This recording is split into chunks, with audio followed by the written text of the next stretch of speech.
नमः विष्णुपादाय कृष्णप्रेष्ठाय भूतले श्रीमते भक्तिवेदान्त स्वामिनिति नामिने। नमस्ते सरस्वती देवे गौरवाणी प्रचारिणे निर्विशेष शून्यवादी पाश्चात्यदेशतारिणे। जय श्री कृष्ण चैतन्य प्रभु नित्यानंद श्री अद्वैत गदाधार श्रीवासादि गौर भक्तवृंद। हरे कृष्णा कृष्ण कृष्णा हरे हरे, हरे राम राम राम हरे हरे। हरे कृष्णा कृष्ण कृष्णा हरे हरे, हरे राम राम राम हरे हरे। हरे कृष्णा कृष्ण कृष्ण हरे हरे, हरे राम राम राम हरे हरे।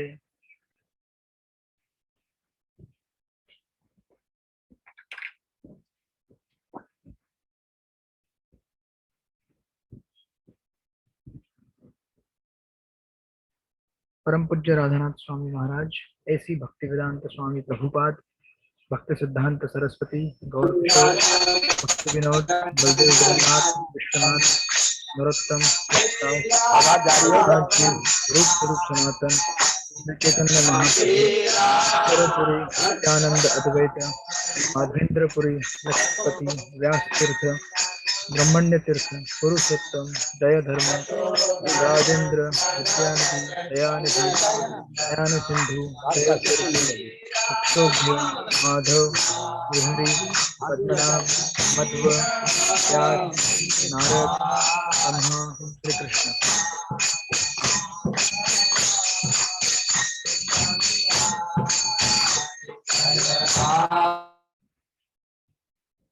हरे कृष्ण। आप सब लोग का स्वागत है भक्त शास्त्री कोर्स में। हम लोग स्टडी कर रहे हैं भगवत गीता। आज शुरू करेंगे अध्याय नंबर 17। हम लोगों ने अध्याय नंबर 16 पिछली बार पूरा किया और ये लास्ट के जो 6 अध्याय हैं इनको समझने के लिए वापस आपको आना पड़ेगा 13वें अध्याय के शुरुआत में, जहाँ पे हमने शुरुआत की थी एक 15वें अध्याय में वृक्ष का वर्णन है। उस वृक्ष का बीज 13वें अध्याय में दिया गया है 13.21-22 कारणम गुण संग्रह योनि जन्मशु। तो भोग करने की जो इच्छा है जीवात्मा की, उसकी वजह से प्रकृति के साथ संग होता है और उस संग की वजह से इसके अलग अलग सबसे पहले बीज संग है और उस बीज से जो 13वें अध्याय में दिया है 15वें अध्याय का जो दिया हुआ पेड़ है वो उत्पन्न होता है। 14वें अध्याय में इसको इस बीज को बड़ा होने के लिए जो पानी दिया जाता है उसका वर्णन है प्रकृति के 3 गुण। और 16वें अध्याय में इसके ऊपर की और नीचे की शाखाओं का वर्णन है, दैवी तथा आसुरी गुण। ऊपर की शाखा है, नीचे की शाखा है। 17वें अध्याय में अभी बीज की शाखाओं का वर्णन आएगा, पेड़ के बीज की शाखा है। तो ये पेड़ के बीज की शाखाएं क्या है? तो एक्चुअली अगर आप देखेंगे इस इवन चैप्टर के बिगिनिंग में अर्जुन ने प्रश्न पूछेंगे कि तो मुझे फिर से एक बार बोलोगे? ऐसा भी आपने बताया ऊपर की शाखा में लास्ट के 6 अध्याय में भौतिक जगत के वृक्ष का वर्णन हुआ है। इस वृक्ष का बीज 13वें अध्याय के श्लोक नंबर 21-22 में दिया हुआ है। जीवात्मा की इस जगत में भोग करने की जो प्रवृत्ति है इसका बीज है, ठीक है। इस बीज को पानी देने का काम, सींचने का काम करते हैं प्रकृति के 3 गुण जो दिया है अध्याय नंबर 14 में। 15 में तो पूरे पेड़ का वर्णन दिया गया है। 16 में ऊपर की टहनियां, नीचे की टहनियां, दैवी तथा आसुरी गुण। और 17वें अध्याय में इस पेड़ के बीज की टहनियों का वर्णन आएगा। बीज की जो टहनियां हैं उन टहनियों का वर्णन अभी हम देखेंगे 17वें अध्याय में।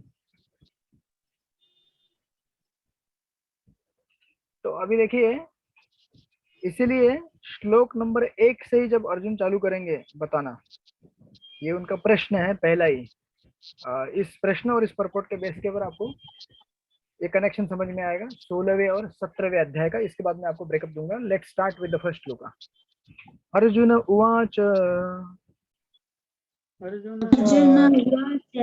अर्जुन उवाच ये शास्त्रविधिमुत्सृज ये शास्त्रविधिम् उत्सृज यजन्ते श्रद्धयान्विता यजन्ते ते श्रद्धया अन्विता तेषां निष्ठा तु का कृष्ण तेषां निष्ठा का कृष्ण सत्त्वमाहो रजस्तमा। रजस्तमा। ओके, अनुवाद पढ़िए इसका। आनंदराम पटेल को अनुवाद पढ़िए इसका। प्रणाम। यस प्रभु। अर्जुन ने कहा, हे कृष्ण, जो लोग शास्त्र के नियमों का पालन न करके अपनी कल्पना के अनुसार पूजा करते हैं, उनकी स्थिति कौन सी है? ये सतोगुणी है, रजोगुणी है या तमोगुणी है? Hare thank you Krishna. So much. तो अभी इसलिए देखिए, ऐसा नहीं कि इन लोगों का श्रद्धा नहीं होता है, इनके पास भी कुछ श्रद्धा है, लेकिन वो श्रद्धा कैसी है? Non scriptural. इस दुनिया में हर किसी का किसी न किसी चीज के ऊपर श्रद्धा होता ही है, बिना श्रद्धा के कोई होता नहीं है। हम देखेंगे आगे जाके कैसे। इसलिए देखिए, इस परपोर्ट में एकदम बिगिनिंग में प्रॉपर लिखते हैं, चतुर्थ अध्याय के 39वें श्लोक में कहा गया है कि किसी विशेष प्रकार की पूजा में निष्ठावान व्यक्ति क्रमशः ज्ञान की अवस्था को प्राप्त होता है और शांति तथा संपन्नता के सर्वोच्च सिद्धाओं तक पहुंचता है। ये चतुर्थ अध्याय में बताया था। फिर 16वें अध्याय में यह निष्कर्ष निकलता है कि जो शास्त्रों के नियमों का पालन नहीं करता वह असुर है, और जो निष्ठा पूर्वक नियमों का पालन करता है वह दैव है। राइट। अब यदि कोई ऐसा निष्ठावान व्यक्ति हो जो ऐसे कतिपय नियमों का पालन करता हो जिनका शास्त्रों में उल्लेख ना हो, तो उसकी स्थिति क्या होगी? मतलब ऐसे बहुत सारे लोग हैं ना जो किसी देवता की पूजा करते हैं, किसी बाबा की पूजा करते हैं, कोई अपना ही तप निकालते हैं, कोई अपना ही जप निकालते हैं, कोई अपना ही मंत्र निकाल देते हैं, घर में वास्तु का अपना ही विधि निकालते हैं। मतलब अच्छा करना चाहते हैं वो लोग, लेकिन अपने ही मन से कुछ ना कुछ अपना अपना तपस्या, अपना अपना प्रकार का दान, अपनी पूजा निकालते हैं। तो इनका जो विधि है ये सब कार्य करने का, जीवन में तरक्की करने के लिए, ये स्क्रिप्चरल नहीं है, शास्त्रों के ऊपर आधारित नहीं रहता है। तो फिर ऐसे लोगों की गति क्या होगी, है भगवान अर्जुन प्रश्न पूछते हैं। राइट। तो ऐसे लोगों का जो गति है वो क्या होने वाला है? तो भगवान बोलते हैं दूसरे श्लोक में, आप अगर जाएंगे, लेट्स टेक द सेकंड श्लोक आल्सो। श्री भगवान उवाच श्री भगवान विविधा भवति श्रद्धा श्रद्धा देहिनां स्वस्वभावजा स्वभावजा सात्विकी राजसी चैव सात्विकी चैव तामसी चेति तां शृणु।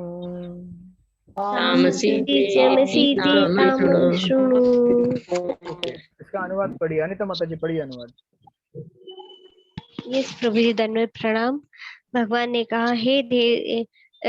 ने कहा देहधारी जीव द्वारा अर्जित गुणों के अनुसार उसकी श्रद्धा 3 प्रकार की हो सकती है, सतोगुणी, रजोगुणी अथवा तमोगुणी। अब इसके विषय में मुझसे सुनो। हरि बोल। Okay, thank you so much. तो इसीलिए भी भगवान कहते हैं कि इनकी श्रद्धा क्या हो सकती है? मिक्स टाइप की हो सकती है। ये तो पूरी तरह से दैवी भी नहीं है, पूरी तरह असुरी भी नहीं है, इन बिटवीन मिक्सचर है, पूरा खिचड़ी है ये। और ये शास्त्र के ऊपर आधारित नहीं है। अब देखिए, ऐसा नहीं है कि इन लोगों के मन में कुछ स्वार्थ होगा, कभी कभी स्वार्थ नहीं भी होगा, लेकिन बिकॉज उनकी जो प्रक्रिया है यज्ञ दान तप करने की, वो शास्त्र के ऊपर आधारित नहीं है, इसलिए उनको सीधे स्ट्रेट लाइन में असुर मान दिया गया है। Black and white. क्योंकि सिंगल डेफिनेशन क्या है? जो शास्त्र को मानता है वो सूर है, जो नहीं मानता है असुर है। क्योंकि अपने मन से जो भी नियम बनाए जाते हैं वो प्रकृति के गुणों में स्थित रहते हैं, और ऐसे अवस्था में हम कभी भी सिद्धि प्राप्त नहीं कर सकते, क्योंकि अभी भी हम प्रकृति के गुणों के अंदर स्थित है। राइट। दैट्स वाई ये डिमार्केशन बहुत इंपॉर्टेंट है यहाँ पे प्रभुपाद। इसलिए देखिए अर्जुन भी ये प्रश्न पूछते हैं कि उनकी सिद्धि क्या होगी, तो शास्त्रों के नियम का पालन नहीं करते उनकी स्थिति क्या होगी। उनकी स्थिति यही होगी कि वो इस भौतिक जगत में घूमते रहेंगे। वाई? बिकॉज अपने मन से जो भी नियम बनाएंगे, जो भी प्रक्रिया ढूंढेंगे परफेक्शन पाने का लाइफ में, वो प्रकृति के 3 गुणों में है, इसलिए वो ऊपर नहीं जा सकता। तो उसको शास्त्र के ऊपर आधारित प्रक्रिया का ही अवलंबन करना पड़ेगा, जो कि दिव्य स्थिति में होता है, प्रकृति के 3 गुणों के परे होता है, तभी जाके उसको सिद्धि प्राप्त हो सकती है, अदरवाइज नहीं हो सकती। राइट? तो ये डिस्कशन है इस चैप्टर में कि प्रकृति के 3 गुणों में अलग अलग प्रकार की चीजें किस तरह से स्थित हैं। तो इसका ब्रेकअप आप लिख लीजिए। ये अध्याय नंबर, हरि बोल। यस, आवाज आ रही मेरी आपको? आ रही है प्रभु जी, हैंग हो गया है। बीच में हैंग हो गया था, अभी चालू हो गया? हाँ प्रभु जी, चालू हो गया। यस, ठीक है, तो इसका अभी ब्रेकअप लिख लीजिए आप लोग। 17.1 से लेकर 7.7, 1 से 7 नंबर श्लोक में बताया गया है प्रकृति के 3 गुण हमारी श्रद्धा और पूजा को निर्धारित करते हैं। प्रकृति के 3 गुण हमारी श्रद्धा तथा पूजा को निर्धारित करते हैं। श्लोक नंबर 1 से 7।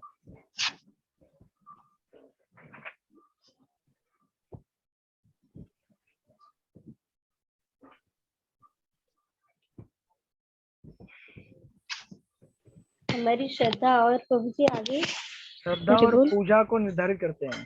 अच्छा, प्रकृति के 3 गुण हमारी श्रद्धा और पूजा को निर्धारित करते हैं। ये 1 से लेकर 7 में दिया गया है। फिर उसके बाद श्लोक नंबर 8 से 10। 8 से 10 में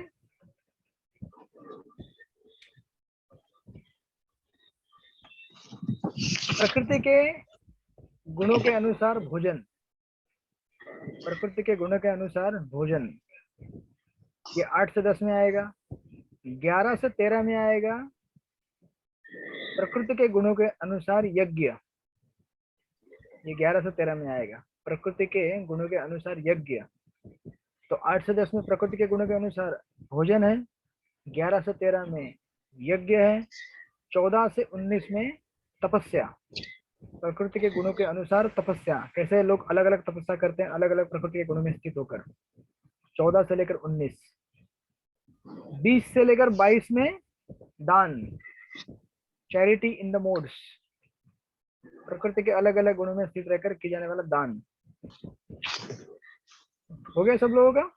8 से 10 भोजन, 11 से 13 यज्ञ, 14 से 19 तपस्या, 20 से 22 दान, और फाइनली 23 से 28 कंक्लूजन ओम तत्सत। वो क्या है हम उस समय आएंगे तो आपको मालूम पड़ेगा क्या बोलना चाहते हैं ओम तत्सत से। 23 28 बेसिकली आप लिख सकते हैं वहां पे हमारी किसी भी चीज को आध्यात्मिक बनाना ओम तत्सत के द्वारा, हमारे किसी भी कार्य और चीज को आध्यात्मिक बनाना ओम तत्सत के द्वारा। ओम तत्सत।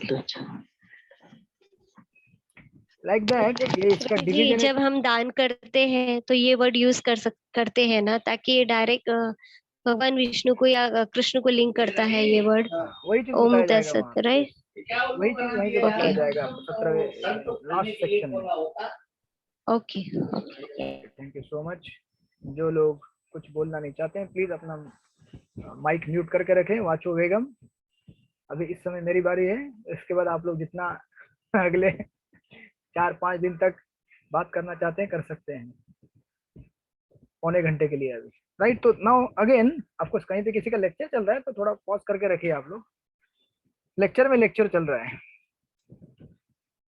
तो इसीलिए देखिए श्लोक नंबर 1 से ही पहला डिमार्केशन कर दिया भगवान ने। और वो परपोर्ट देखिए आप, सॉरी 1 नहीं 2 का परपोर्ट। 1 का हमने परपोर्ट पढ़ लिया, 2 का परपोर्ट देखिए कितना सिंपल और क्लियर कट डेफिनेशन दिया है प्रभुपाद ने। जो लोग शास्त्रों के विधि विधानों को जानते हैं लेकिन आलस्य या कार्य विमुक्तावश इसका पालन नहीं करते, वे प्रकृति के गुणों द्वारा शासित होते हैं।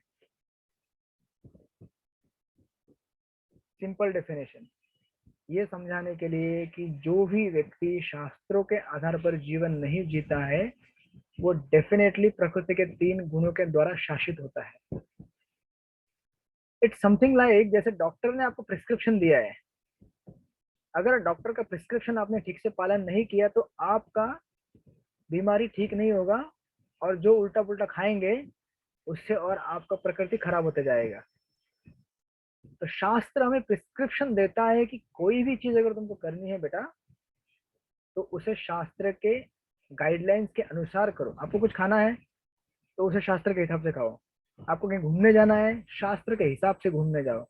आपको कुछ पढ़ना है, शास्त्र में क्या मतलब है, क्या पढ़ना चाहिए, हर चीज के ऊपर हम डेली लाइफ में देख सकते हैं कि जो भी हम नॉन स्क्रिप्चरल चीजें करते हैं उससे हमें तकलीफ होती है कि नहीं होती है। शास्त्रों में कहीं नहीं लिखा है कि आपको दिन भर बैठ के न्यूज़पेपर पढ़ना चाहिए।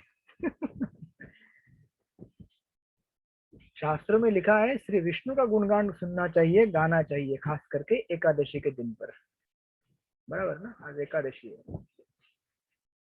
तो अभी जो चीज आप शास्त्र के नियम के विरुद्ध करते हैं उसका अंजाम हमको मिलता है, इसलिए प्रॉपर लिख रहे हैं, सिंपल डेफिनेशन। और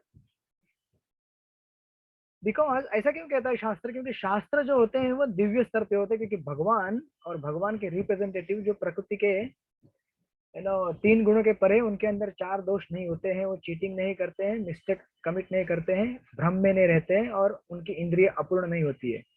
बिकॉज ऑफ दैट जो भी वो देते हैं वो दिव्य स्तर में रहता है, और हम जो देते हैं वो दिव्य स्तर पे नहीं रहता, क्योंकि हमारे पास ये चार मिस्टेक होती है। ईशोपनिषद के आपने पहले लेक्चर में सुना होगा ये, I hope so you remember that. याद नहीं है तो रिकॉल कीजिए उसको। The basic foundation of why we are reading scriptures, हम लोग शास्त्र का इतना क्यों महत्व देते हैं, वहां से चालू होता है। तो प्रभुपाद लिख रहे हैं यहाँ पे, वे अपने सतोगुणी, रजोगुणी या तमोगुणी पूर्व कर्मों के अनुसार एक विशेष प्रकार का स्वभाव प्राप्त करते हैं। देखिए होता क्या है यहाँ पे, हम लोग आत्मा है, बराबर? आत्मा है कि नहीं? आत्मा मतलब भूत नहीं, हम आत्मा है। लोग आत्मा बोलेगा तो भूत समझते, भूत भूत। हम लोग आत्मा है, लेकिन अभी क्या हो रहा है, आत्मा इस शरीर के अंदर बंध गया है, इम्प्रिजन्ड है, इस शरीर के अंदर कैप्चर्ड है। तो आत्मा का अपना एक प्योर स्पिरिचुअल श्रद्धा होता है कृष्ण के ऊपर, आध्यात्मिक जीवन के ऊपर, तो वो आत्मा का है। लेकिन अभी क्या हो रहा है, आत्मा इस जगत में कार्य करता है इस मन के और शरीर के माध्यम से। अभी जब भी मैं कोई चीज देख रहा हूँ तो आत्मा ही देख रहा है ना, मन थोड़ी देख रहा है या शरीर थोड़ी देख रहा है। अगर मैं किसी को कुछ देख रहा हूँ यहाँ पे, या फिर मैं, मेरे सामने कुछ चीजें हैं उनको देख रहा हूँ, तो मैं आत्मा खुद देख रहा हूँ, लेकिन मेरा देखने का मीडियम क्या है?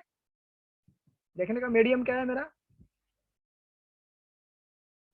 क्या है मेरा मीडियम देखने का? शरीर से, शरीर आंखों से देखते हैं। आंखों से। और उसके पहले किससे देखते हैं हम? अरे भैया मन से जाएगा ना। हाँ करेक्ट, थैंक यू। जो भी इंफॉर्मेशन होती है जो हमें आंखों से दिख रही है, हमारे फिजिकल आईज को दिख रही है, वो सारी इंफॉर्मेशन इकट्ठा करके हमारे मन को भेजी जाती है। और मन क्या करता है, इसको एक कॉम्पोजिट पिक्चर बना के सोल को प्रेजेंट करता है। देखो ये ऐसी चीज है। लेकिन मन क्या है, प्रकृति के तीन गुणों में स्थित है, बद्ध जीव है ना हम लोग। तो इसीलिए जो इंफॉर्मेशन आत्मा के पास जाती है वो झूठी इंफॉर्मेशन जाती है। मतलब क्या होता है, वो देखता है कि ये चीज मेरे इंद्रिय तृप्ति के लिए बनी हुई है, ऐसी इंफॉर्मेशन माइंड प्रेजेंट करता है, और उसके ऊपर पहले से पूर्व जन्म के कई संस्कार बने हुए हैं इंद्रिय तृप्ति के। तो ये झूठी इंफॉर्मेशन आत्मा को जाती है, आत्मा गलती से समझ बैठता है कि हाँ ये चीज मेरे लिए बनी हुई है, ये भगवान के लिए नहीं है, मेरी है ये। That's the whole drama starts. इसीलिए हम जब देख रहे हैं तो हम किससे देख रहे हैं? हमारे सटल बॉडी से देख रहे हैं, हमारे सूक्ष्म शरीर से देख रहे हैं चीजों को। और इसीलिए तो शास्त्र कहते हैं कि हमें क्या करना चाहिए, प्यूरिफाई करना चाहिए अपने विजन को, अपने दृष्टि को हमें शुद्ध करना चाहिए। जब हमारी दृष्टि शुद्ध होगी इन प्रकृति के तीन गुणों के परे, अब ये शुद्ध कैसे होगी? सिंपल है, इस जगत में जो भी चीज देखेंगे उसको अपनी आंख से मत देखिए। उसको किससे देखिए? शास्त्र का टॉर्च लेके आइए। श्रीमद् भागवत पुराण प्रथम स्कंद में कहता है ना, भागवतम भगवान कहते हैं, व्यासदेव, सुखदेव गोस्वामी का कथन है वहां पे, ये जो भागवत है, भगवान कृष्ण सुधाम भगते, धर्म ज्ञानादि भी कलव दृष्ट शामेश पुराण अर्कोदिता, ऐसे करके एक श्लोक आता है। कहते हैं कि ये भागवत भगवान के आध्यात्मिक जगत में जाने के बाद आपको प्रकाश देने के लिए उपस्थित हुआ है। इससे जो भी, ये टॉर्च है, आपको अंधेरे में कभी भी आप जाएंगे तो टॉर्च लगाएंगे ना। अभी भी आपके घर में अगर आप लाइट बंद कर दे तो कुछ नहीं दिखेगा, आपको कोई एक मीडियम लगता है देखने के लिए। वैसे ही चीजों को देखने के लिए एक मीडियम होना चाहिए, स्क्रिप्चर। शास्त्रों के लाइट से अगर देखेंगे तो हर चीज को आप एक अलग पहलू से देख सकते हैं, आध्यात्मिक। और जब तक नहीं देख रहे तब तक हम कैसे देख रहे हैं उसको, भौतिक दृष्टि से देख रहे हैं, और उस भौतिक दृष्टि का अपना परिणाम हमको भुगतना पड़ता है। तो ये this is simple demarcation. Prabhupada लिखते हैं वहां पे कि वे अपने सत्वगुणी, रजोगुणी या तमोगुणी पूर्व कर्म के अनुसार एक विशेष प्रकार का स्वभाव प्राप्त करते हैं। विभिन्न गुणों के साथ जीव की संगति शाश्वत चलती आ रही है। क्योंकि जीव प्रकृति के संसर्ग में रहता है, अतएव वह प्रकृति के गुणों के अनुसार विभिन्न प्रकार की मनोवृत्तियां अर्जित करता है। सेम चीज जो मैं आपको बता रहा हूँ, हमारे मन में अलग अलग वृत्तियां बनी हुई है, कोई राजसिक है, कोई तामसिक है, कोई सात्विक है, कोई मिक्सचर है, और हजारों मिक्सचर है। जैसे प्रभुपाद कहते हैं 3 कलर होते हैं, हरा, आई थिंक येलो, ब्लू और रेड, राइट? ये 3 कलर होते हैं ना मेन, लाल, पीला और नीला। इनको फिर बना के हजारों कलर बनते हैं, हजारों मिलियन बिलियन कलर बनते हैं, कॉम्बिनेशन। बस वही हमारे अंदर है, हम लोग अलग अलग कॉम्बिनेशन के प्रोडक्ट्स हैं। तो कोई बोलता है कि एग्जाम 18 को होनी चाहिए, कोई बोलता है एग्जाम 5 महीने बाद होनी चाहिए, कोई बोलता है 1 महीने बाद होनी चाहिए, कोई बोलता है आज ही होनी चाहिए। तो आप सब लोगों का दोष नहीं हो, आत्मा का दोष नहीं है, आपने जो संसर्ग किया प्रकृति उसका दोष है। किसी को लगता है, जो शुद्ध सत्व में लगता है कि अरे ये तो तुरंत पढ़ सकते हैं, तुरंत एग्जाम हो सकते हैं, तो वो बोलता है तुरंत एग्जाम करो। और हम लोग सब भटक रहे हैं दुनिया में, यहाँ वहाँ, सुबह से लेकर शाम तक प्रकृति के अलग अलग गुणों के साथ संग कर रहे हैं, तो हम थक जाते हैं, बराबर? थक जाते हैं हम लोग, तो हमारा ग्रेस्पिंग पावर, कैपेसिटी कम हो जाता है। तो मंदिर में बैठा ब्रह्मचारी बोलता है कि चलो कल ही एग्जाम हो जाए, क्यों? क्योंकि ज्यादा कांटेक्ट नहीं रहा भौतिक जगत के साथ, तो एब्जॉर्बिंग पावर ज्यादा हो गया उसका।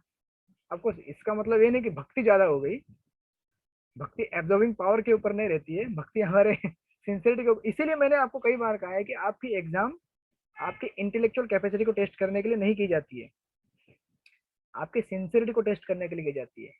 इसलिए जो लोग सिंसियरली अपीयर होते हैं वो पास हो जाते हैं, और जो ये सोचते हैं कि मैं ही करता हूँ, मैं ही लिखने वाला हूँ, मुझे ज्यादा मार्क्स मिलने चाहिए, मैं 5 महीने पढ़ाई करूंगा और गोल्ड मेडल प्राप्त करूंगा, तो ये कोई यूनिवर्सिटी की एग्जाम नहीं है आपकी, तो वो कभी भक्ति शास्त्री पास होगा ही नहीं।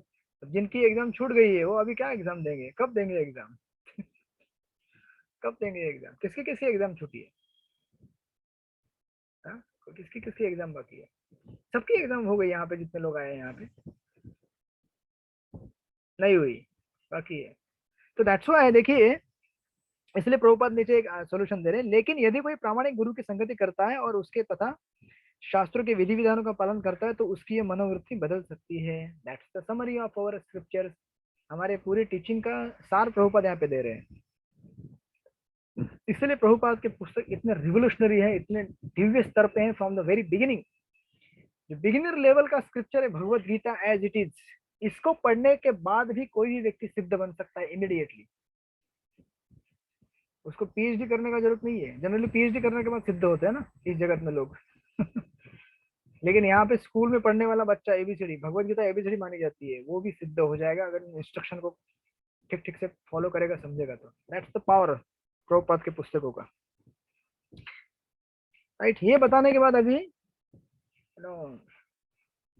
इंटरेस्टिंगली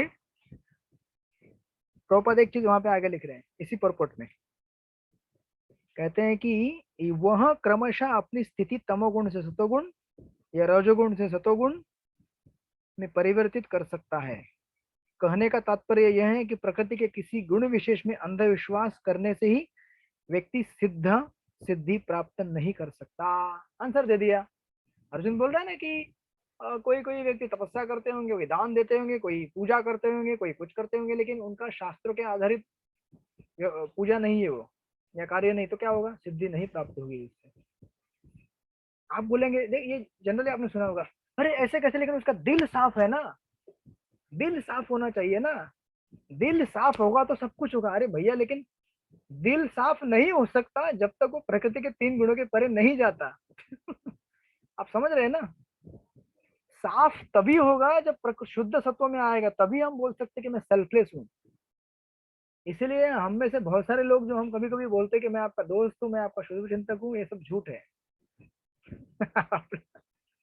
मतलब हम लोग हैं हमारे दोस्त एक दूसरे के, to the degree we are purified, जिस मात्रा में हमारे शुद्धिकरण हुआ होगा उस मात्रा में हम बोल सकते कि मैं आपका मित्र हूँ। क्योंकि इस जगत में क्या है, सब चीजों का आधार इंद्रिय तृप्ति है, और जहां इंद्रिय तृप्ति रहेगी वहां पे कभी सेल्फलेसनेस हो ही नहीं सकता, निस्वार्थ भाव हो ही नहीं सकता, एकता हो ही नहीं सकती। आप देख रहे हैं ना मिडिल ईस्ट में क्या चल रहा है।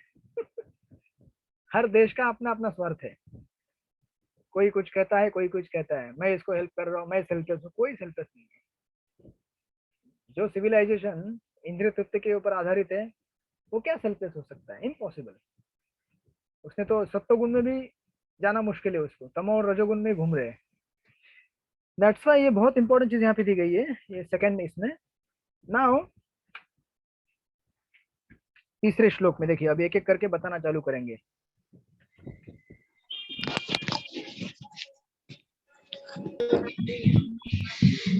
सत्वानुरूप सर्वस्य स्वानुरूप सर्वस्य श्रद्धा भवति भारत, श्रद्धा भवति भवति भारत भारत श्रद्धामयं पुरुषो श्रद्धामयमयं पुरुषो ये यो एतत् श्रद्ध स एव स। यो यत् स एव स ओके, बढ़िया। गायत्री माता जी बढ़िया, काफी समय के बाद क्लास में आए लग रहे हैं मेरे को।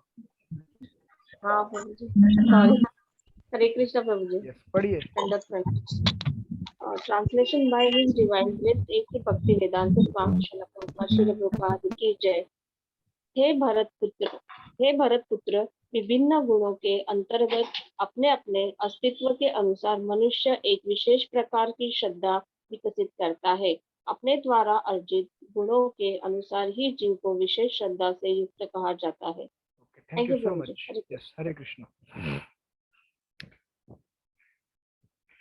मतलब इस जगत में कोई भी श्रद्धाहीन व्यक्ति नहीं है। हर किसी को श्रद्धा रखनी पड़ती है। अब अलग बात, ये बात अलग है कि उसकी श्रद्धा झूठी श्रद्धा है, लेकिन श्रद्धा रखनी पड़ती है। जैसे अगर कोई अगर व्यक्ति कहता है कि मैं नास्तिक हूँ, मैं भगवान के ऊपर विश्वास नहीं करता हूँ, तो वो भी एक श्रद्धा रख रहा है कि भगवान नहीं है करके, बराबर। और जो आस्तिक है उसका भी श्रद्धा है भगवान के ऊपर कि भगवान है करके। फर्क दोनों में इतना ही है कि जो आस्तिक का श्रद्धा है वो आप एक्सपेरिमेंट करके वेरीफाई कर सकते हैं, उसको प्रूव कर सकते हैं कि भगवान कैसे हैं। और जो नास्तिक है उसका जो श्रद्धा है कि भगवान नहीं है, वो आप प्रूव नहीं कर सकते कभी, क्योंकि ऐसा कोई भी मटेरियल प्रोसेस आज तक नहीं आया है जो बता सके कि भगवान नहीं है करके, सिद्ध करके दिखाओ। क्योंकि आस्तिक लोगों के पास ऐसे ऐसे एक्सपीरियंस और ऐसे ऐसे चीजें देखने को मिली है जो हमेशा प्रूव करेंगे कि भगवान है। तो मटेरियली आज तक कभी ये प्रूव हो ही नहीं सकता कि भगवान है करके। और मटेरियली ये कभी प्रूव हो नहीं सकता कि भगवान नहीं है करके। आप समझ रहे कि कंफ्यूज कर दिया मैंने आपको? सत्य मोहम्मद है, आपको समझ में आया? नहीं समझ में आया? भौतिक स्तर पे हाँ, कुछ लोग बोलते हैं भगवान नहीं है, हाँ, हम लोग बोलते हैं भगवान है। हाँ। हाँ, तो तो सबकी अपनी अपनी हाँ, अपनी अपनी श्रद्धा है सबकी। और ये श्रद्धा, मैं यही बोल रहा हूँ कि ये जो श्रद्धा है, ये जो भाव है, इसको आप भौतिक धरातल पे या भौतिक साधनों से प्रूव नहीं कर सकते और डिस्प्रूव भी नहीं कर सकते।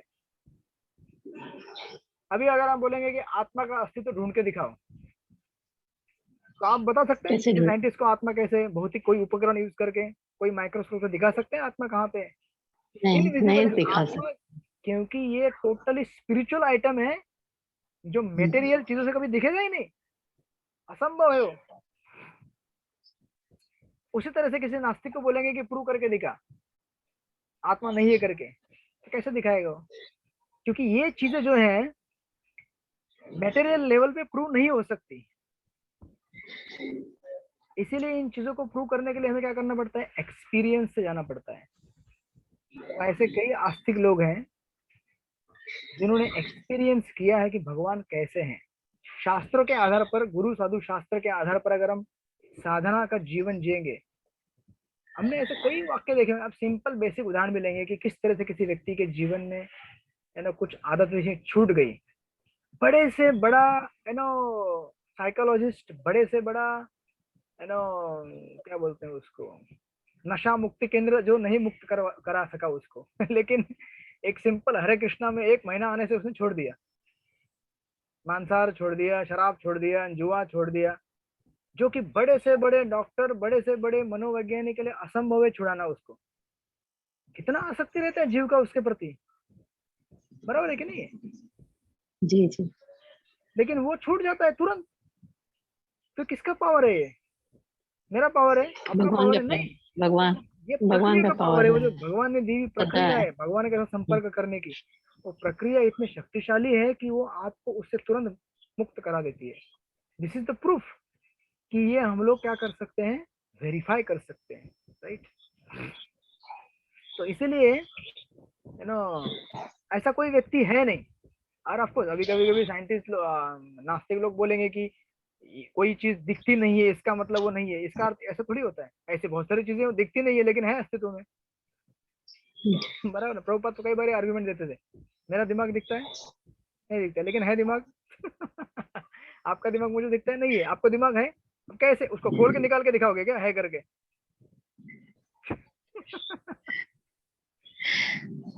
प्रभुपाद बोलते थे कि आपको मन है, मन है, मेरे को मन है, तभी तो बोल रहा हूँ ना मन मेरे को मन है।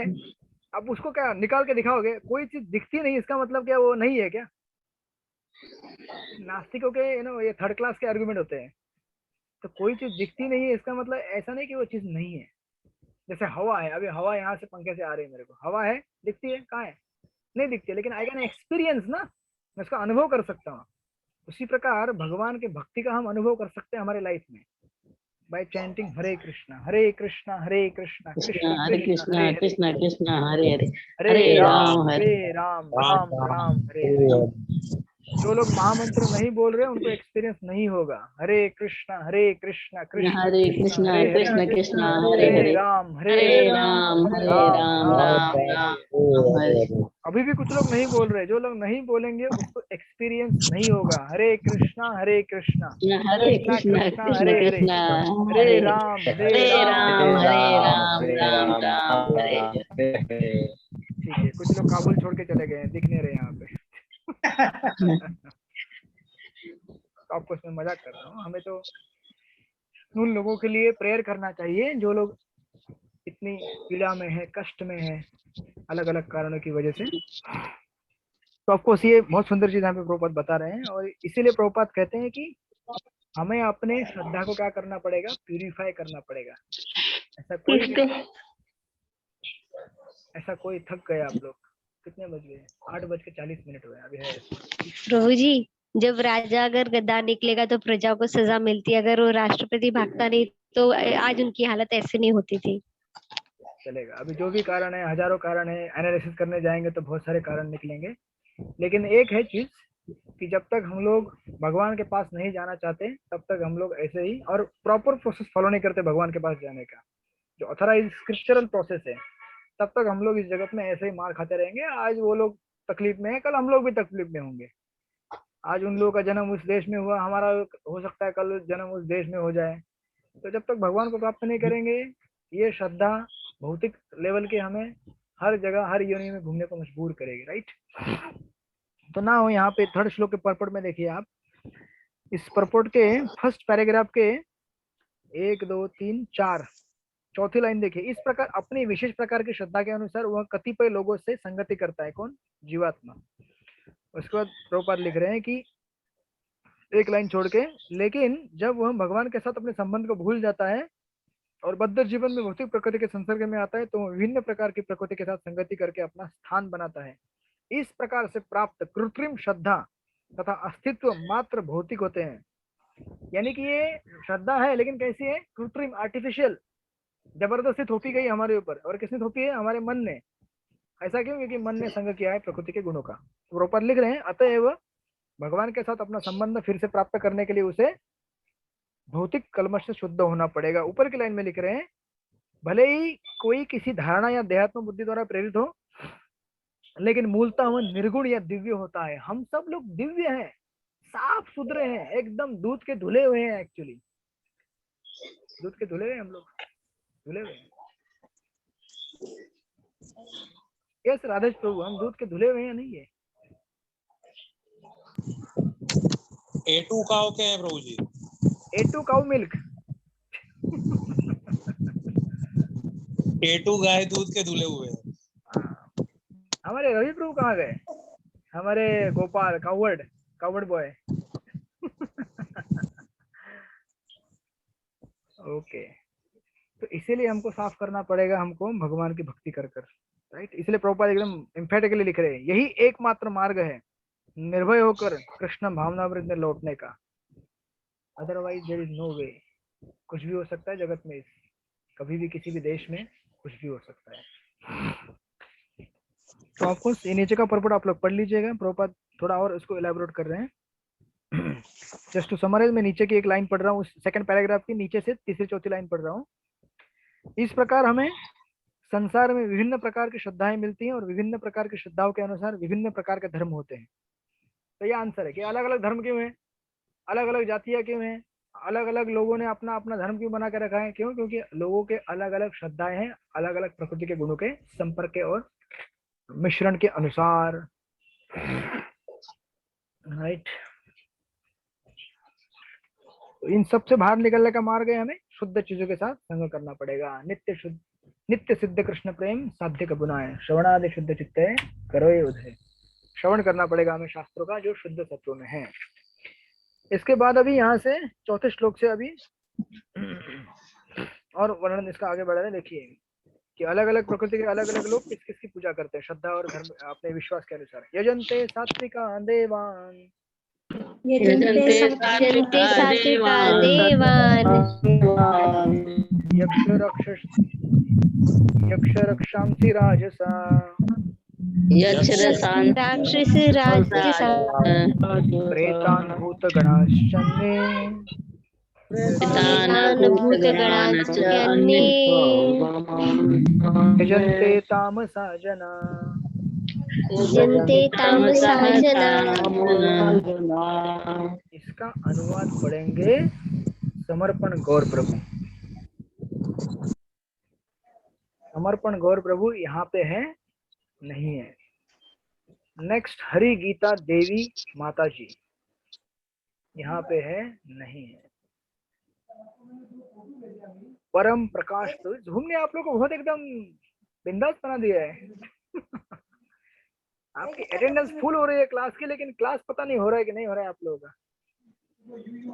परम प्रकाश प्रभु कहाँ पे है, कहीं नहीं है।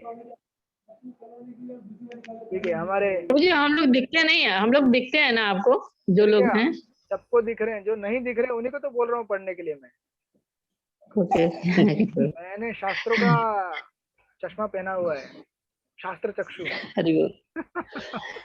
उससे फिल्टर होके मेरे को दिख रहा है बराबर कौन बैठा है क्लास में, कौन नहीं बैठा है, बराबर दिखता है। भानु सुता देवी माता जी आप यहाँ पे हैं क्या?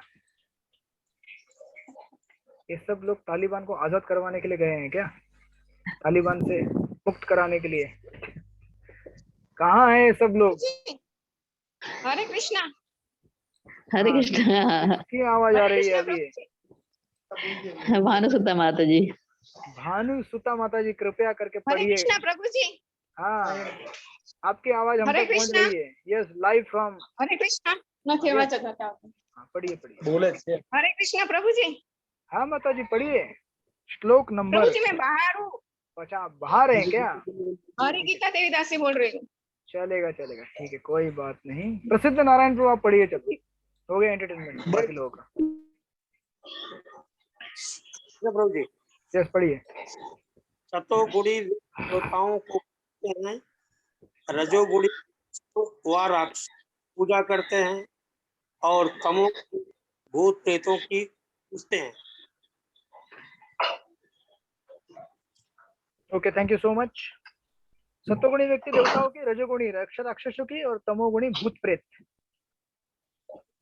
आपने देखा होगा प्रभुपाद यहाँ पे लिखते भी हैं, सेकंड पैराग्राफ में देखिए प्रभुपाद लिख रहे हैं, सेकंड लाइन, जो तमोगुणी है अंधकार में है वे प्रेतों की पूजा करते हैं।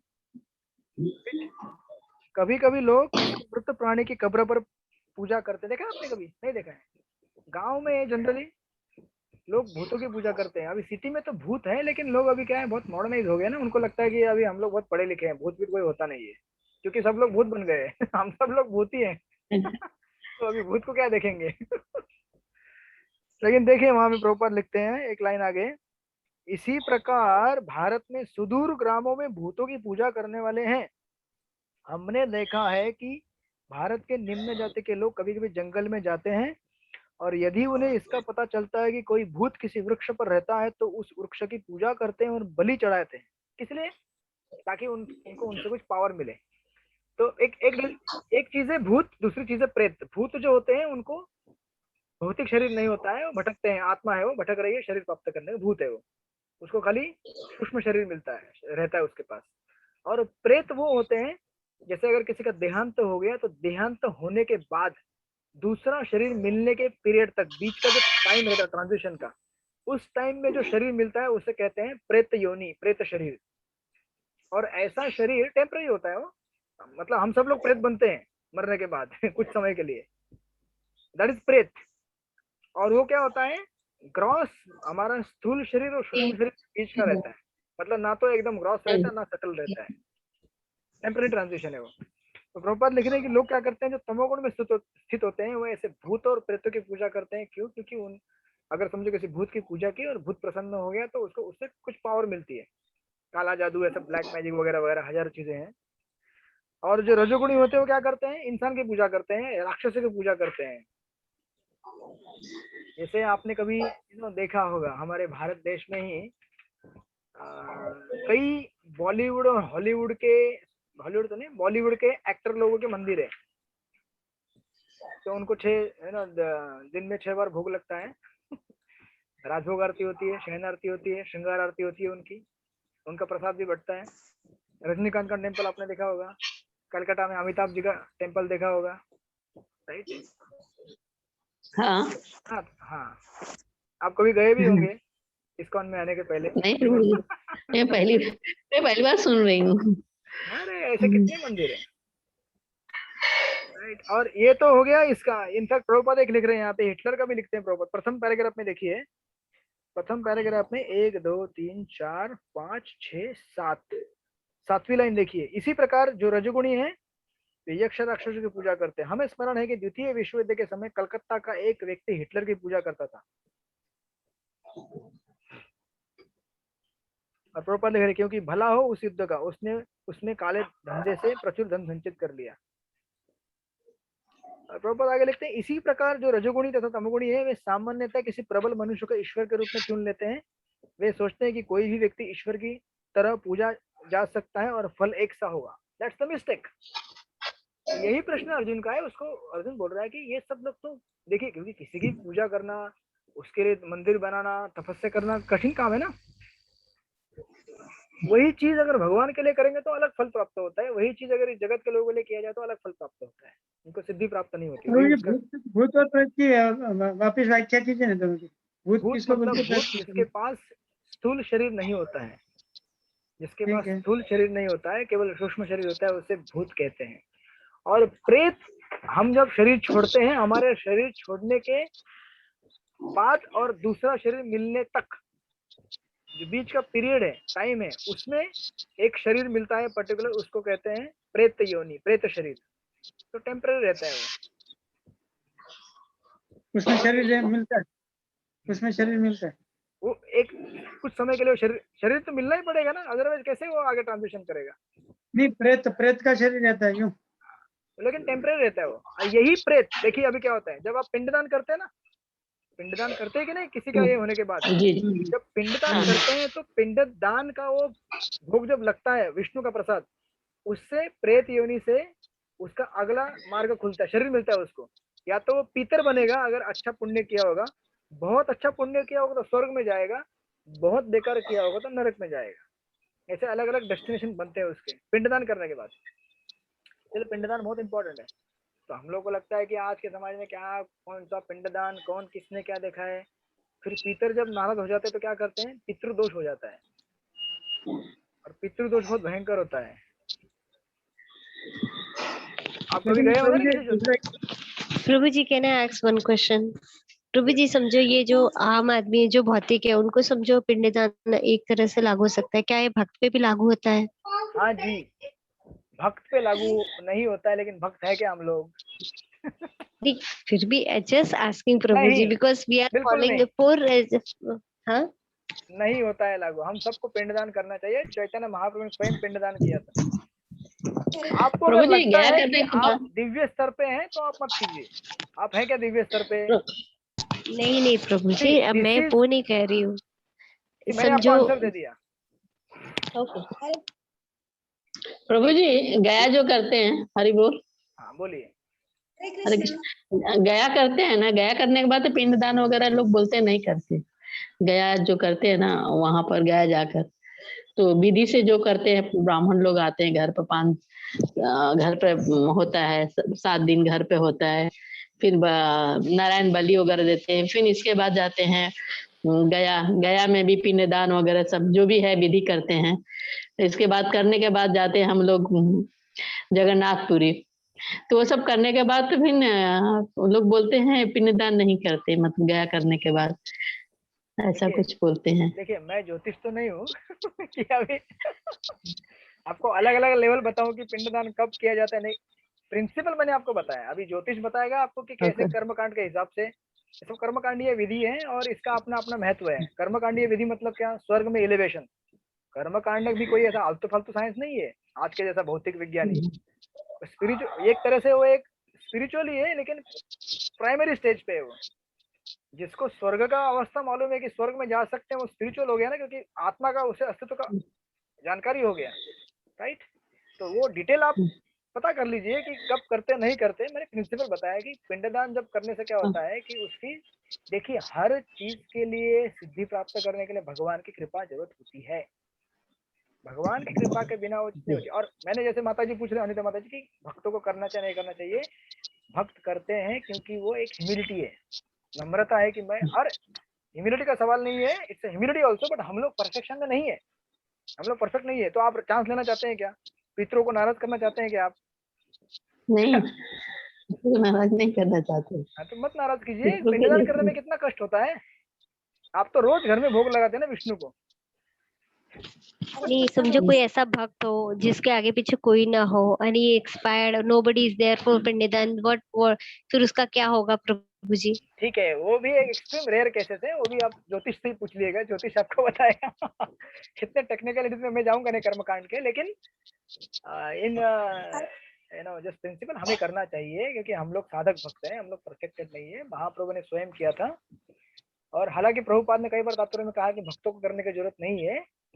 तो इसका मतलब ये है सिंपल कि हमें एकदम एकदम एलाबोरेट करने की जरूरत नहीं है। एकदम ऐसा कर्म का मतलब पिंडदान करना है, अगले 1 महीना जपा हुआ छोड़ दिया सब कुछ। कहने का अर्थ है कि हमें भक्ति छोड़ के ये सब कार्यों में डाइवर्ट नहीं होना चाहिए। दैट इज द मेन नहीं, वो मैसेज। भी करने का, वो भी करना है, हाँ, दोनों करना है, दोनों प्रभुपाद करने कई का। बार ऐसा कहते हैं ना, हमको समझाते हैं कि जरूरत नहीं है किसी। इसका मतलब ये कि डाइवर्ट नहीं होना है उस तरफ कंप्लीटली। जितना आवश्यक है उतना करो ना। आप देखेंगे प्रभुपाद चैतन्य चरितामृत में महाप्रभु ने स्वयं कितनी बार किया है। महाप्रभु भगवान थे ना स्वयं, उन्होंने किया तो हमें करने में क्या तकलीफ है। ठीक है, कभी जाइए गया में दर्शन महाभारत में कीजिए। हुआ है तो, महाभारत में हुआ है तो और आपको सचमुच कभी लगेगा कि आज मैं सिद्ध हो गया हूँ, मत कीजिए। मैं थोड़ी मना कर रहा हूँ। तो शास्त्रों का कथन है ना, देव ऋषि पितर, वो जो 11वें स्कंद में जो श्लोक आता है कि देव ऋषि पितर, इन सबका जो ऋण हमने प्राप्त किया उसको चुकाने के लिए ये सब करने पड़ते हैं कर्मकांड यज्ञ। तो आपने अगर ऐसा लग रहा है आपको कि आप पूरी तरह मुकुंद को सरेंडर गए हैं, परमात्मना मतलब पूरी तरह से। यस बोलिए। ये हरे गायत्री कृष्णा मंत्र प्रभु हाँ, जी। बोलिए। Yes yes. हाँ प्रभु जी, अगर हम पिंडदान और वो सब विधि एक वैष्णव से कराते हैं और एक नॉर्मली जो ब्राह्मण होते हैं, पुजारी होते हैं, वो करते हैं, तो उसमें डिफरेंस होता है, कुछ मतलब उसका डिफरेंस नहीं रिजल्ट होता भी। है। डिफरेंस मतलब देखिए कर्मकांडी यही करते हैं ना, कर्मकांडी को पूरा विधि मालूम रहता है। देखिए ये लेकिन प्रभु हमारे जी उनका हाँ भाव दोनों का भाव। ठीक है, वो सटल लेवल पे आप चीजों को डिमार्केट कर सकते हैं, बट एबीसीडी सेम एवरीवेयर। चाहे नॉन ड्यूटी लिखेगा गायत्री GAYATR है आपका स्पेलिंग, या कोई भक्त लिखे, सेम है ना।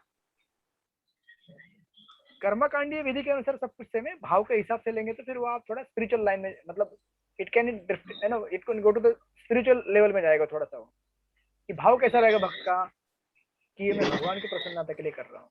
ऐसा नहीं कि केवल मेरी मुक्ति के लिए या मेरे पितर खुश होने चाहिए, मेरे को बहुत सारा संपत्ति धन दौलत देने चाहिए मेरा इस जगत में, तो भाव चेंज हो जाएगा, but the principle will remain the same. दोनों का जो काम करने का तरीका है, तो बेटर हम वैष्णव से करना चाहिए। हमारे बहुत सारे आजकल वैष्णव जो है वो भी इन सब विद्या में पारंगत हैं, पढ़े लिखे हैं, बहुत सारे है ना। विवाह यज्ञ कराते तो किसको बुलाते हैं आप? किसी डिवोटी को ही बुलाते हैं ना, डिवोटी पंडित जी को। कोई डिवोटी रहेगा जो विवाह यज्ञ संपन्न करवाता है। हम जानते हैं कि ये करेगा थोड़ा शुद्ध स्वरूप से करेगा, और ये करेगा तो गहरे मतलब कुछ शाश्वती है कि अच्छा रिजल्ट आएगा। हो सकता है कभी कर्मकांडी लोग बाहर में ठीक ठीक से नियमों का पालन ना करते हो, करने के लिए तो पेपर में अच्छा करते हैं, ऐसा हो सकता है। बट एनी केस, तो ये विधियां करनी होती है हमको, हमें करनी चाहिए, अदरवाइज हमारे एंसेस्टर नाराज हो जाएंगे। अब एंसेस्टर को भी मुक्त होने का मौका देना पड़ेगा ना आपको। सिर्फ आप मुक्त होना चाहते हैं क्या? नहीं ना। तो उनको भी प्रसाद खिलाइए विष्णु का, वो लोग भी प्रसन्न हो जाएंगे, आशीर्वाद देंगे आपको। नहीं तो आपको जाना पड़ेगा नासिक पितृदोष दूर करने के लिए सालों साल, फिर ये नाग नारायण बलि क्या क्या क्या क्या हजारों हजारों ये सब रहते हैं। तो पहले से आप कर दीजिए तो टेंशन नहीं रहेगा लाइफ में। यस आप बोलिए। सरस्वती अर्चना माता जी, आपको कुछ कहना है? नहीं कहना है, हो गया। आप कुछ बोल रहे हैं लेकिन आवाज नहीं आ रही मेरी तरफ। मैंने आपको अभी अनम्यूट किया, आप बोलिए आप। हेलो। अरे हाँ प्रभु जी, अभी 2 दिन पहले ही हम गया बिहार जाके वहाँ पे पिंडदान करके आए, सिर्फ इसी वजह से कि महाप्रभु ने स्वयं अपने पापा का वहाँ जाके किया था। यही उद्देश्य था, वेरी गुड। यही मेन तत्व था कि महाप्रभु करते हैं वो हमको करना है बस। Yes thank you. विष्णु का चरण हमारे जो वैष्णव हमारे पूर्वजों को भी मिलना चाहिए, ये मेन उद्देश्य होना, यही सोच के हमने किया है। Thank you so much. तो माता जी अभी स्वयं जाके आई है, तो अगला टिकट निकाल लीजिए अब गया धाम का, किसके किसको जाना है। माता जी गाइडेंस करेंगे कैसे जाना है, कहाँ। Thank you. Yes Hare Krishna. Yes तो नाउ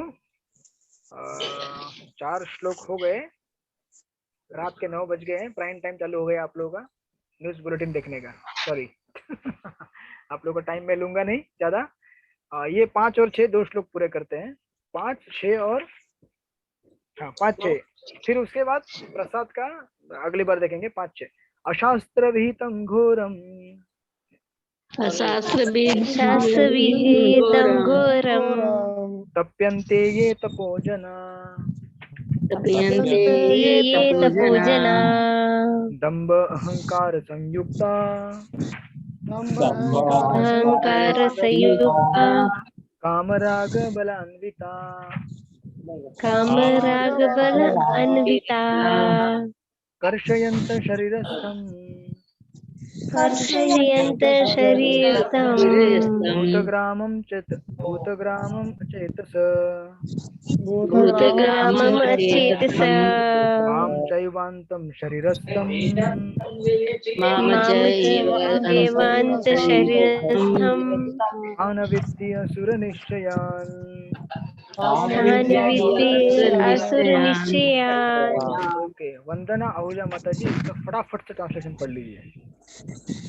जो लोग दंभ तथा अहंकार से अभिव्यक्त होकर शाश्वत विरुद्ध कठोर तपस्या और व्रत करते हैं, जो काम तथा आसक्ति द्वारा प्रेरित होते हैं, जो मूर्ख है तथा जो शरीर के भौतिक तत्वों को तथा शरीर के भीतर स्थित परमात्मा को कष्ट पहुंचाते हैं, वे असुर कहे जाते हैं। हरे कृष्णा, दंडवत प्रणाम। Thank you so much. तो यहाँ पे तपस्या का वर्णन किया गया है कि लोग अलग अलग प्रकार की तपस्याएं करते हैं, वो बोनाफाइड कौन सी है, बोनाफाइड कौन सी नहीं। तो यहाँ पे खास करके रजोगुणी और तमोगुणी तपस्या का वर्णन किया गया है। प्रभुपाद लिख रहे हैं कि लोग जनरली क्या करते हैं, किसी प्रयोजन से, देखिए सेकंड लाइन और पहली लाइन से देखिए, कुछ पुरुष ऐसे हैं जो ऐसी तपस्या की विधियों का निर्माण करते हैं, मतलब शास्त्रों में वर्णन नहीं है लेकिन खुद बनाएंगे ऐसा, जिनका वर्णन शास्त्रों में नहीं है। उदाहरण किसी स्वार्थ के प्रयोजन से। अब कोई स्वार्थ क्या हो सकता है, स्वार्थ स्वार्थ कुछ भी हो सकता है। चक्रवर्ती पाद 3 प्रकार के स्वार्थ का यहाँ पे डिस्क्रिप्शन देते, कहते हैं कि अगर आप कुछ तपस्या करेंगे, शायद हो सकता है कि आप कोई मान सम्मान पाना चाहते हो। कैसा? कहते हैं कि हमें 3 प्रकार के सम्मान मिलते हैं। कहते हैं कि अगर हम समझो किसी हॉल में अगर घुस गए, 50 लोग बैठे हैं, अगर हम हॉल में गए तो सब लोग खड़े हो जाएंगे तुरंत, सैल्यूट, पहला सम्मान फिजिकल लेवल पे। दूसरा, बोल के हरे कृष्णा हरे कृष्णा हरे कृष्णा, कैसा लगेगा आपको? अच्छा, एक नहीं 50 के 50 लोग आपको बोल रहे हैं एक एक करके हरे कृष्णा हरे कृष्णा, तो आपको तो मुंडी हिला के थक जाएंगे आप, हरे कृष्णा हरे कृष्णा। वहां एक राउंड पूरा हो जाएगा उधर आपका। वर्बल, फिजिकल, वर्बल और मेंटल। मेंटल मतलब क्या? प्लानिंग करते हैं लोग कि भविष्य में मैं इनको कुछ गिफ्ट दूंगा, मैं ये करूंगा, तो मन में सोचता है जो भी व्यक्ति रिसीव कर रहा है इसको, मुझे ये मिलेगा ये मिलेगा। 3 प्रकार के ऐसे प्रकार की क्या होती है, रिस्पेक्ट्स होती है। तो ये जितनी भी चीजें हैं यहाँ पे, जैसे प्रभुपाद लिख रहे हैं, स्वार्थ के प्रयोजन से, यथा अदरवाइज राजनीतिक कारण से उपवास करना शास्त्र में वर्णित नहीं है। तो अब ये डिबेटेबल इशू है। आप बोलेंगे कि अगर अन्ना हजारे जी ने अगर कोई उपवास किया, या हमारे देश के जो स्वतंत्र सेनानी थे गांधी जी ने किया, या सुभाष चंद्र बोस ने किया, तो गलत है क्या? नहीं गलत है, सही है, हम मना नहीं कर रहे हैं। लेकिन प्रॉब्लम क्या है, देखिए अगेन सेम चीज, प्रभुपाद सोशल सर्विस या सोसाइटी को कुछ लाभ देने के लिए जो कार्य किए जाते हैं उनके अगेंस्ट नहीं है। किसके अगेंस्ट है? जब आप सोशल सर्विस को ही स्पिरिचुअल बोलोगे, आप बोलोगे किसी राजनीतिक नेता ने अगर कुछ तपस्या किया, उपवास किया और कुछ आपका काम करवाया, ये धार्मिक है, ये स्पिरिचुअल है, दैट्स रॉन्ग। उसने काम किया है भौतिक स्तर के लिए, भौतिक धरातल में कुछ पाने के लिए, that's all right, all glories to him, उसको हम सम्मान देते हैं। लेकिन ये भगवान की पूजा नहीं हो सकती, ये स्पिरिचुअल नहीं हो सकता, ये रिलीजियस नहीं हो सकता। यस, पंचतत्व प्रिया प्रभु बोलिए। तो ये आजकल ऐसे कहने वाले बहुत लोग मिलते हैं, मानव सेवा ही माधव सेवा, जो आप बोल रहे हैं। यस, हाँ, तो वो गलत है। नर सेवा ही नारायण सेवा। तो ये एक्चुअली उपनिषद में डिटेल हरे में कृष्णा आता प्रभु है, जी। क्योंकि उपनिषद मैंने हरे नहीं कृष्णा लिया प्रभु था जी। आपका, इसलिए डिस्क्रिप्शन में नहीं आया। हाँ बोलिए, राम बधारी प्रभु बोलिए। प्रभु जी, ये जो प्रभु जी ने बोला ना, इसके ऊपर मैं थोड़ा कुछ हाईलाइट करूं। Yes Prabhu ji please. जो बोलते हैं ना प्रभु जी की मानव सेवा माधव सेवा, एब्सोल्युटली सही बोलते हैं, लेकिन जो मानव को माधव की सेवा में लगाता है वो मानव सेवा माधव सेवा है। हाँ, तालियां। जो मैं समझता हूँ। हरी बोल। तालियों की आवाज क्यों नहीं आ रही मेरे को? ये ना क्लासरूम, वर्चुअल क्लासरूम में क्या हुआ, हमारा फिजिकल क्लासरूम है, राधा गिरधारी मंदिर के हॉल में बैठे सब लोग। टेबल मत पटकिए आप लोग, कुछ लोग टेबल पटक रहे हैं। हरे कृष्णा। हाँ यस माता जी। प्रभु जी, जैसे हाँ पॉलिटिकल लीडर रहते हैं ना, जैसे वो क्या करते हैं मालूम है, ऐसे बहुत खराब काम करेंगे, चेयर मिला, और बाद में क्या करेंगे, सत्यनारायण की पूजा रखता हूँ, 1000 लोगों को प्रसाद भी है, आके खा जाइए, और नाम लिखाएंगे इनकी सेवा में। इवन कुछ कुर्सी वगैरह भी दान करेंगे तो अपना लेबल लगाएंगे कि ये मैंने दान में दिया, मान सम्मान ऐसा। Hare Krishna. Yes thank you. तो ऐसे हरे कृष्ण माता जी, ये तो है ना जो प्रभुपाद जी ने बोला ना कि डूबते हुए इंसान के कपड़े को बचाना, वैसा हो गया है।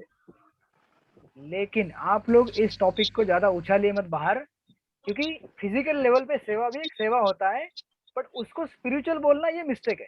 That's the point. किसी को अगर गरीब आदमी को रोटी कपड़ा मकान देना है, गलत नहीं है, अच्छी बात है, शास्त्र में इसका वर्णन भी है कि निस्सहाय असहाय व्यक्ति को सहायता करनी चाहिए। लेकिन उसी को ये बोलना कि यही धर्म है, यही भगवान की सेवा, यही भगवान, लोग बोलते हैं ना गरीब लोगों की मदद करना यही भगवान है, इसी में भगवान को देखो। भगवान इसमें दिखेंगे लेकिन बहुत ही कम मात्रा में दिखेंगे, भगवान का एक अंश है वो भी लोग देखते नहीं।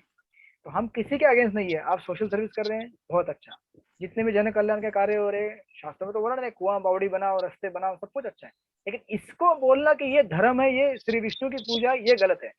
क्योंकि ऐसी सेवाएं कितना करेंगे आप। आज आपने किसी गरीब को कुछ अच्छा घर भी दिया, कुछ खाने के लिए भी दिया, लेकिन गरीब जब तक अपने हृदय को साफ करके, समझो चोर है, चोर को आपने सुधारा, जब तक उसको आप अच्छा नहीं बनाएंगे तब तक वो चोरी करता ही रहेगा, भीख मांगते ही रहेगा। आपको उसके हृदय को परिवर्तित करना है ताकि वो खुद उठे और खुद काम करे, समझे ना। इसीलिए जो भिक्षा मांगते हैं उनको भिक्षा देने में कोई परेशानी नहीं है, लेकिन वो भिक्षा लेने के बाद अगर 10 साल बाद भी भिक्षा मांग रहे तो क्या फायदा आपको भिक्षा देने का। तो आपने उल्टा उसको और भिखारी बना दिया बराबर ना, आपने उसको हेल्प किया भिखारी बनने के लिए और अगले 20 साल के लिए। If you want to stop that, उसको समझाओ कि भाई ऐसा भीख नहीं मांगते, आप अच्छे इंसान बनो, काम करो, शरीर भगवान ने दिया है, शक्ति दिया है, यू वर्क ऑन दैट। आपको कुछ पहले बेसिक फैसिलिटी चाहिए, मैं देता हूँ आपको, और फिर सिखाओ उसको कि अध्यात्म के बारे में कैसे जाना है, असली भगवान। तो लोग क्या करते हैं, कोई दान देता है, वाह वाह ये है आज का भगवान, ये है आज का, नो अभी जाने दो, अभी नाम नहीं लूंगा मैं किसी का, बट दिस इज द तो इसलिए प्रभुपाद यहाँ पे किसी को मना नहीं कर रहे हैं, बट ये कह रहे हैं कि प्रभुपाद लिखते हैं, देखिए वहां पे शास्त्रों में तो आध्यात्मिक उन्नति के लिए उपवास करने की संस्कृति है, किसी राजनीतिक या सामाजिक उद्देश्य के लिए नहीं। तो ठीक है, आपने उपवास कर लिया, कोई बात नहीं, लेकिन उसका आडंबर मत मचाओ कि मैं रिलीजियस हूँ, मैं स्पिरिचुअल हूँ, डोंट डू दैट। प्रभुपाद लिखते हैं, वास्तव में लोग गर्व, अहंकार, काम तथा भौतिक भोग के प्रति आसक्ति के कारण ऐसा करते हैं। Absolutely right. आपको आज पॉलिटिकल पावर आप बना के उपवास किया, आपने किसके लिए कर रहे हैं आप? लोगों को भौतिक भोग मिले इसलिए ना, देश की इतनी बड़ी यंत्रणा, रक्षा, डिफेंस, किस लिए? लोगों को भौतिक भोग मिले इसलिए ना। तो ठीक है, भौतिक स्तर पे दैट्स ओके, धर्मार्थ काम मोक्ष आप प्राप्त करना चाहते हैं, बट इसके आगे भी कुछ जीवन होता है, स्पिरिचुअल लाइफ, उसको आप समझने का प्रयास कीजिए। अदरवाइज जन्मों जन्मों तक ऐसे ही आना पड़ेगा, वही लड़ाई, वही झगड़े, ये देश उसको मार रहा है, ये इसको मार रहा है, वही घर परिवार के झगड़े, सोसाइटी। ये कष्ट जीव को तब तक सहना पड़ेगा जब तक वो आध्यात्मिक स्तर पे अपने आप को उन्नत नहीं करेगा। That's the message. तो आज यहीं पे रुकेंगे हम लोग, फिर मिलते हैं अगले आने वाले संडे को। फिर आगे इसके आगे देखेंगे हम कि अन्न जो रहता है, उसके बाद जो दान रहता है, यज्ञ रहता है, कैसे प्रकृति के अलग अलग 3 गुणों में स्थित रहता है। श्रील प्रभुपाद की जय, श्रीमद् भगवद गीता की जय। वांछा कल्पतरुभ्यश्च कृपा सिन्धुभ्यः पतितानां पावनेभ्यो वैष्णवो नमो नमः। थैंक यू प्रभु जी, धन्यवाद, प्रणाम, हरि बोल। थैंक यू प्रभु, थैंक यू प्रभु जी, हरे कृष्णा। थैंक यू प्रभु जी। आप लोग को आपस में आध्यात्मिक चर्चा करनी कीजिए। मैं आप लोग के सेशन छोड़ देता हूँ, ताकि आप लोगों को भी लगे कि कभी मंदिर में मिल रहे लोग, बात कर रहे हैं। ठीक है, हरे कृष्ण। हरे कृष्ण।